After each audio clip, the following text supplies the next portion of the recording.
আমার সঙ্গে কোনো যোগাযোগ না করতে পারে। আমি যখন বাড়ি আসলাম, বাড়ি আসার পরে আমার যখন সন্দেহ হলো, তখন ওকে জিজ্ঞেস করার পর আমি জানতে পারলাম ও আমার বাবা মাকে অপমান করে বাড়ি থেকে তাড়িয়ে দিয়েছে। আর আমি যখন এই সব কিছুর প্রতিবাদ করতে গেলাম, তখন ও আমাকে কি বললো জানেন? ও আমাকে হুমকি দিল যে আমি যদি কিছু করি তাহলে ও আমার নামে মিথ্যে অ্যালিগেশন দেবে, ডিভোর্স নেবে আমার থেকে, আর এলিমানির নামে আমার কাছ থেকে আমার প্রপার্টি নিয়ে নেবে।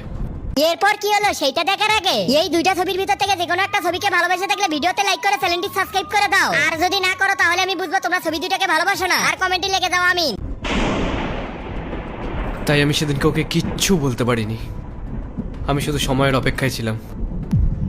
আর আজ দেখুন সব কিছু আপনাদের সামনেই। তাই আমি আজ আপনাদের বলছি, আমি আপনার মেয়ের সঙ্গে আর থাকতে পারবো না।